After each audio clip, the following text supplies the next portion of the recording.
Welcome to Long Lost Friends. I'm Elizabeth Eve King. And I'm Andrea Goyan. Elizabeth and I used to do comedy together back when we were 19. But time passed, we lost touch. And then a few years ago, we found each other again and discovered I'm an animal lover, painter, performer, writer, Pilates teacher, and biologist. Wait, I'm an animal lover, painter, performer, Pilates teacher, writer, and well, I'm not a biologist, but we're long lost friends. And we're both speculative fiction writers. My work has appeared in MetaStellar. MetaStellar, for those of you who don't know, is an online magazine. We publish original science fiction, horror, and fantasy. You can find out more because there's a link below. Today, we are beyond excited to chat with science fiction legend Larry Niven. One of his best-known works is Ringworld, 1970, which received the Hugo, the Locust, the Demeter, and the Nebula Awards. Wait, he won all four for one book? I know, can you believe it? Wow.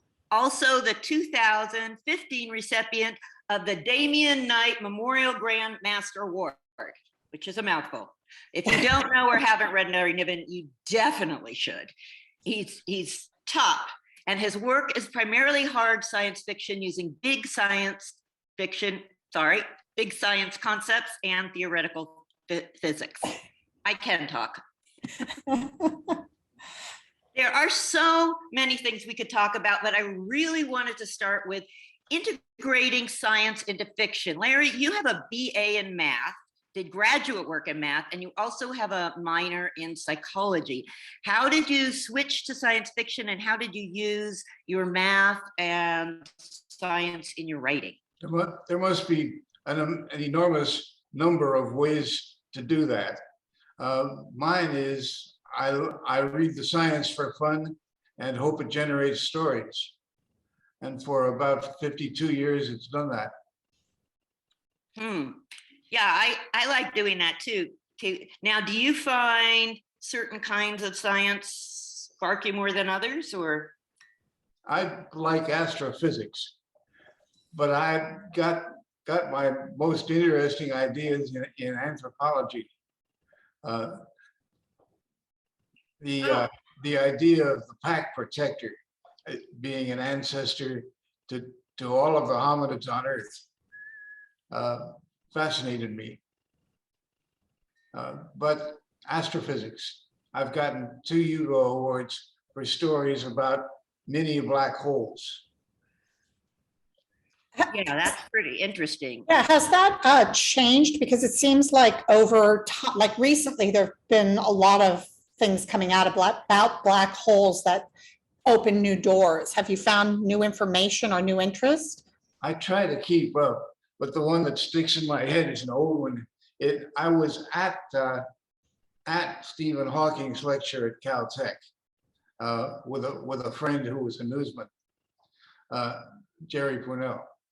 Stephen Hawking changes his mind about black holes, finds that they can evaporate.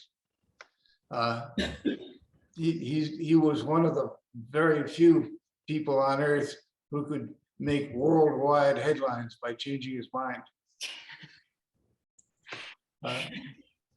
So did you end up using, so he said that they could, you said vanish, or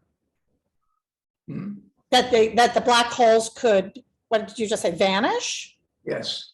It takes a while with a stellar-sized object. It takes much longer than our sun will be alive. But little black holes could have formed at the beginning of the universe. That also was Stephen Hawking's discovery. They can form, they can evaporate, they can almost evaporate, which means we should be able to find many black holes around somewhere. Or traces. Or what? Or traces, maybe, like the, particles that vanish so fast, but you can find the traces. You could find one caught in an asteroid.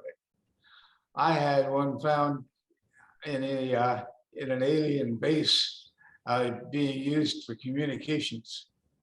And in fact, Gregory Benford and I just published a novel called Glorious, in which the alien civilizations are using lots of mini black holes as a communications device to reach the rest of the galaxy They send messages through the black holes?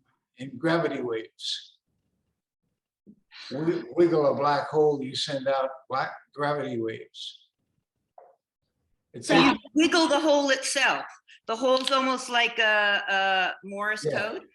Yes, they had to build the hole and wiggle the hole itself. Yes, exactly true. You get a black hole. You get gravity waves that way, and maybe you can use them for communication. Wow. It's not easy. Yeah, how do you wiggle a black About the hole? same level as a Ringworld in terms of difficulty and expense. Yeah, that's a really interesting idea, though. There's a book I read called The Never-Ending Days of Being Dead, and it's one of my Marco Chan. He's an English science writer, but he says if you're on the verge of a black hole, then you basically almost you stay there forever. So it's the never-ending days of being dead. But they're just shaking the hole. Yeah, there are lots of you shake a little hole. You don't try that with a stellar-sized object. How would you shake a hole, though? I mean, how did you? I Shake use a little. magnetic fields. Okay, Yeah, it's okay. that's fascinating. It's got to be more complicated than that, but that's where I'd start. Yeah, that's So then, I mean, is there still the theory that everything gets swallowed up by a black hole? A black hole will swallow everything, and there's some arguments going on. That's what I thought. Maybe you can, yeah. I think that the standard approach is black holes swallow information and won't allow information to leave the event horizon. Whatever goes into a black hole is gone with every detail except gravity, except its mass. But there are other arguments. There's the notion that you can't reach the middle of a black hole. You wind up on a firewall where all the light that's been accumulating in the black hole is at the edge, at the event horizon. You can't get through that. It's got uncountable degrees of heat. That's So love that's that a- idea. That's a maybe. One of the maybes is a spinning black hole might get you time travel. But And then again, it might not. yeah, if you were on if you're on that event, don't you pretty much stay there? Yeah, that's one of the theories. You stay there forever. So it's like you could base you could do an entire career of writing around all the theories on black holes. Yes, you can. You can make a career of it. Definitely. You also use some biology and stuff, though, don't you? Like with attacking sunflowers. Sunflowers. I designed those in class in college during a class when I should have been listening. The sunflower, the slaver sunflower, I eventually called it, is a blossom like mirror. The flower grows a mirror blossom, paraboloid, and focuses on a green node with something better than chlorophyll in it. And that's how a Martian flower would collect enough energy to live. uh, of, c- of course, this blossom could be used as a weapon too. Sunflower is in danger of being eaten, will focus the mirror like a death beam. It doesn't work at night. So it cannot store up its solar energy for later. I thought of that. I hadn't thought of that. Of course, the energy is stored, but it's stored as sugar. So that's not much use. Makes sense. How come nothing uses moonlight? Just not enough? Say it again. If you think about it, there are no plants that use moonlight to produce chlorophyll that I can think of. I sure wouldn't believe it myself. The moon doesn't put out enough light toward Earth. You'd think there'd be something though, that just needs such little bits. Anything that would use, that is sensitive enough to use moonlight is going to be burned all to hell by the sun, if there's a sun. And if there isn't a sun, there isn't any moonlight. Okay? Right? Right. Right? I wonder if you had something that could come in and out, like hide in the sun, come out and grow in the moon. Aren't there some fish that are really that are attracted to the moonlight? Aren't there some cuttlefish or something? Not that I know of. I know some. Usually, yeah, the only thing I can think of is the fish that get infested with those worms, Yeah. that take over their brains and make them flip up so that birds will eat them, because the parasites want to get in the bird. I think that doesn't work with fish. It works with ants. What? Cordyceps. Oh, yeah, it's not a cordyceps, it's a Parasite worm. takes over an ant's brain and causes it to crawl to the top of a leaf so that it can be eaten by cows, so that it can continue a complicated life cycle. But I hadn't heard of this working with fish. It's not the same fungus. In fish, it's a parasitic little worm that wants to get eaten by birds. And first it gets into like a grasshopper, and it makes a grasshopper attracted to light. So at night, they jump into the, like a lake or something, they get eaten by the fish, it attacks the fish brain, the fish starts flipping up to the moon, and then the bird sees the fish, eats the fish, and the cycle is. Wow. Yeah, I love parasites. As long as you don't have them personally, right? As long as I don't have them personally. Parasites are certainly fascinating once you get over the ick factor. Yeah. Oh yeah, the parasites that do all these amazing, there's so many different ones now that they keep finding different ones for. So yeah, that's once you get over the big ick factor. They're breeding faster than biologists. Yeah. Rather, they're mutating faster than biologists. Well, and we're just learning so much about, I mean, if you look at the tree of life from when we were kids to now, it's not the same at all. Right. We're just on this little corner, little people, and then there's all this bacteria and arcana and stuff.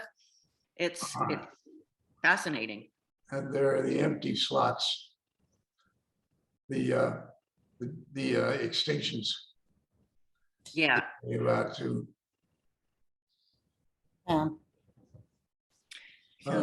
Did you know that tree snakes can glide? They suck in their bellies to the point where the silhouette is that of a Bernoulli wing. So the snake is actually flying when it approaches its target. Really? No, I didn't know that. Okay, I find it fascinating. Things like that stick in my head. And then do they find the way onto the they spark little things. Well, yeah, definitely. That's, I mean, like I say, the parasite thing, I've always loved that. but all the stuff. So if you could give yourself, your younger self, one piece of advice, what would it be? It would definitely be, don't sign that contract until you have a lawyer look at it. I did that several times in the past, and the result is rights to the Ringworld became terribly complicated. Oh, So that's fair. That's at the risk of bringing up a sensitive subject. Is that why so far there have been no Ringworld movies? Yes, mostly. There may have been other factors, but that's the main one. I shouldn't talk about this. The contracts are still complicated, but there has been some action lately. Apparently, there's a writer producer involved, and a script writer, and they're both highly experienced people. I should not say further. Okay, but good, because we want to see it on film. As I've been waiting 50 years, yeah. is that when you wrote in 1970? 69 to 2001, sorry, 2021. Yeah, added up. I may have got the number wrong. Huh. Yeah, that's a long time. It's too bad. And that is great advice. I wish I had heard it earlier and paid attention, because I messed myself on some books. Mhm. and I think it's become even more complicated now with all of the screenplay rights and the intellectual property rights that people try to nab onto, and character rights and all of that. You can really get in a pickle if you don't retain them for yourself. Yeah, Yeah. I'm sure you guys would have probably, well, I wonder if you and Jerry were writing now, do you think you'd be self-publishing? I have not got involved in self-publishing, except in that my agent, no, I just haven't got involved in it. I don't know very much about it. The self-publishers are heavily involved in the Nebula, the Nebula Awards, the Science Fiction Writers of America activities, and I haven't caught up. But I do have books in electronic form, and they are for sale. And also Audible books, I think.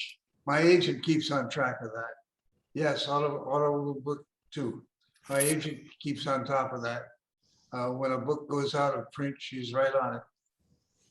That's great. Yeah. So if you had so that's specific. What if you had a more general piece of advice you could give anybody's younger self?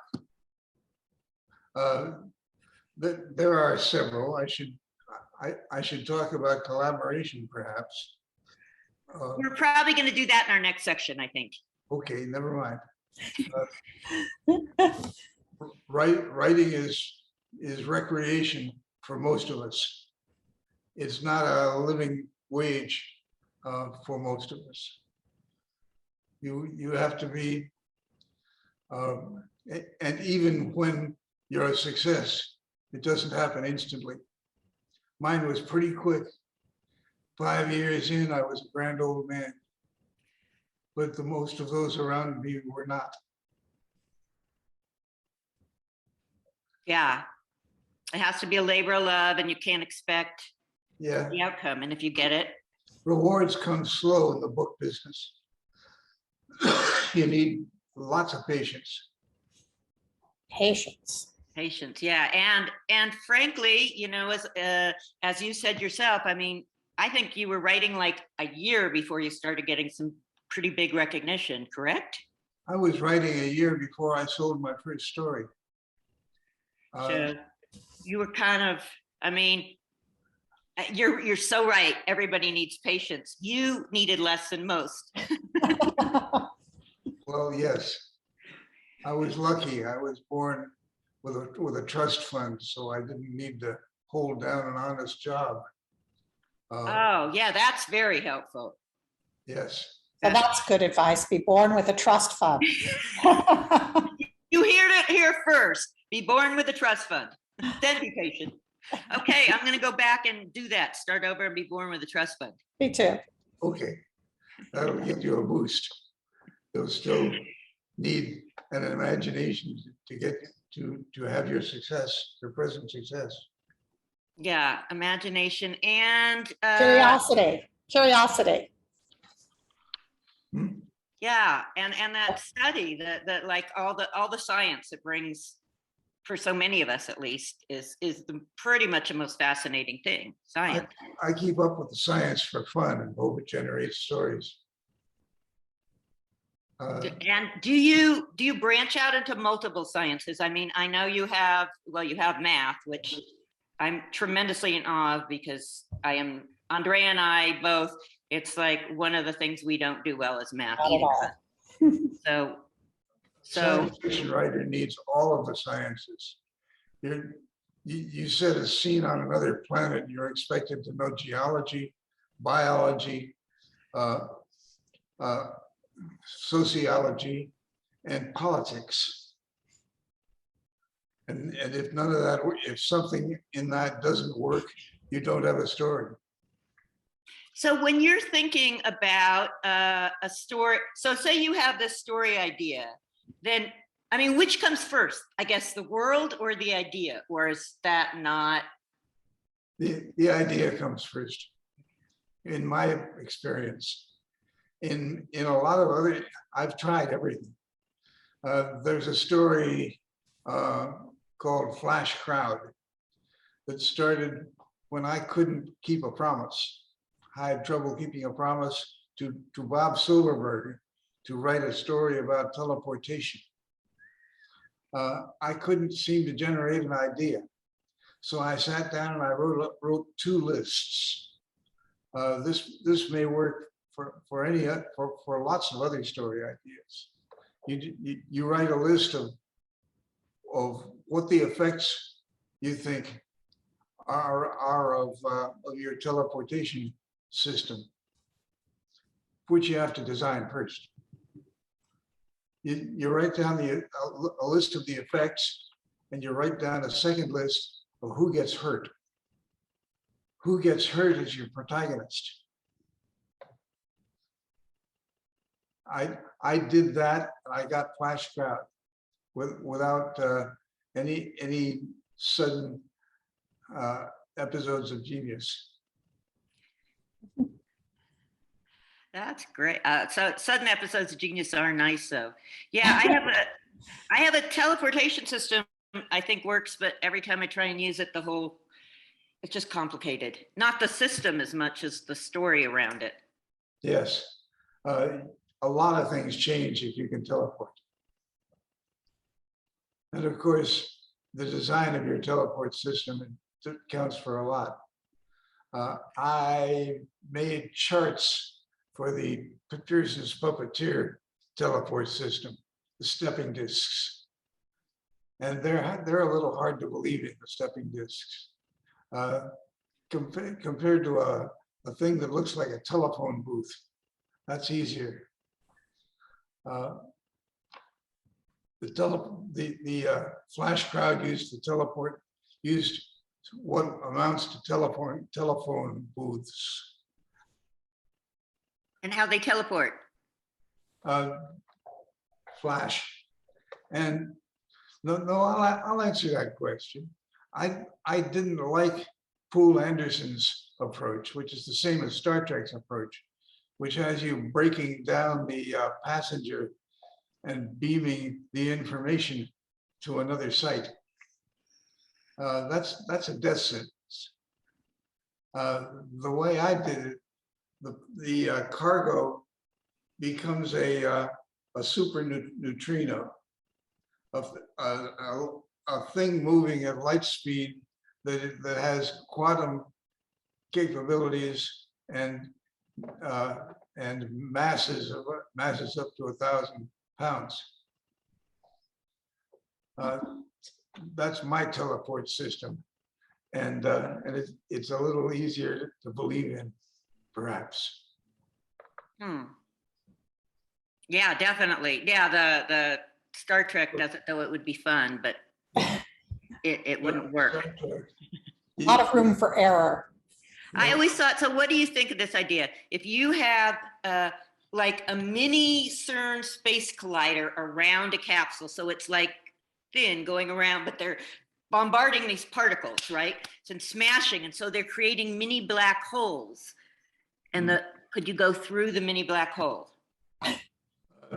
Maybe one or two atoms at a time.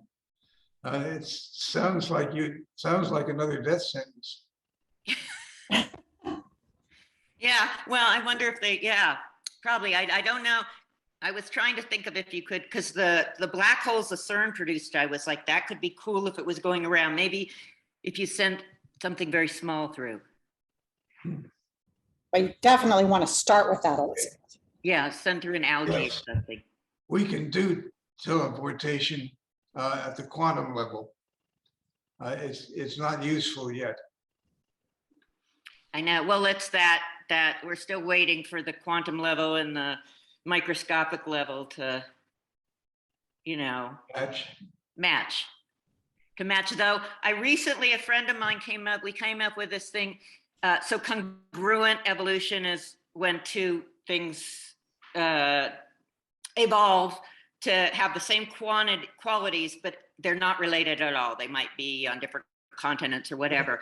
So we thought of the idea of incongruent, incongruent doppelgangers, which are things like the cosmos, the way the galaxies look like plankton if you blow them up, and they look so much the same like galaxies and plankton if you blow them up, but yet, of course, there's no relation.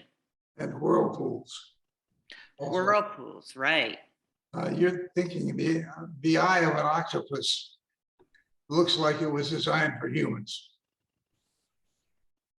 Oh yeah, and all those things that octopus can feel and see are just, yeah, cephalopods. Yeah, Cephalopods are an alien life form that's intelligent that we have right here. absolutely. Yeah. Though that's one thing. I also, in your books with Grendel and stuff, you really make your monsters very, well, I'm going to say human. It's not exactly the word I'm looking for, but very, I really felt for the monsters, and it was, so that it's quite terrible when they're the monsters that have to be killed. That's, I don't know. I'm just mentioning that. I don't know if I have a question as much as it's often not done. I think in hard sci-fi, sometimes, monsters are monsters and the good guys are the good guys. And you really didn't do that. And that's what makes it so powerful, I think. Yeah. The Sinti started out as pure monsters. Alien invaders prepared to strike at Earth. By the end, by 300 or 400 years later in known space, they have become a neighbor. People we can deal with. Right, and that's the magic of writing. But yeah, the Grendel creature, she loves her son, and that even though they're monsters. Yes. You like my monsters? I am glad. I do, but I'm always very upset when they get killed. I'm always like, no. I'm like, I don't want to read this anymore. When I was a kid, I read Charlotte's Web for probably about a year before I read the last few chapters, because I knew the spider was going to die, and I was like, no, I'm not going there. Uh-huh. So Yeah. I really did. I felt very attached to your monsters. The empathy. Yeah, So I guess that's well, I really like cool. animals a lot, so Yeah. I'm always more likely to not side with the humans. There's a book by my friend Stephen Barnes that I'm afraid to finish. The heroine is doomed. So have you read it to the end, but not quite? That's correct. I'm not the only one that does that. Okay. Well, that's good to know.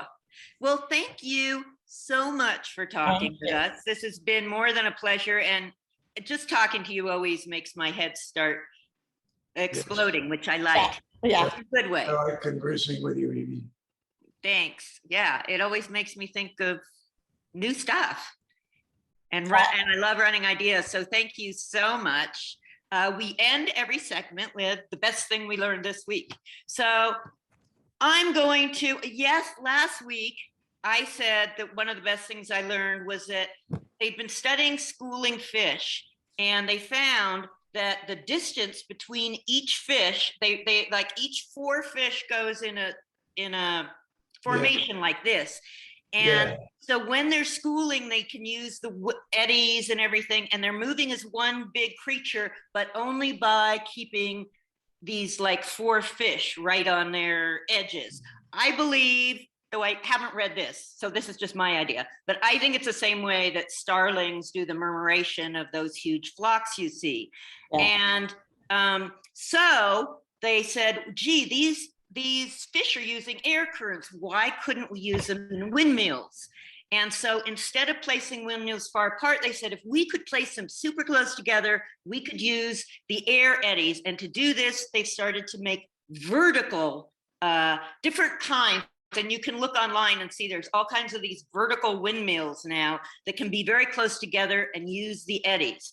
And I mentioned this, but I hadn't researched it enough to fully get it. So I thought I'd bring that up as my best thing, because now I have a better idea of how it works. And I thought that was really interesting, using fish to design windmills. And it's a lesson here, Evie. What? Fish understand property rights. Every animal big enough to see without a microscope understands property rights.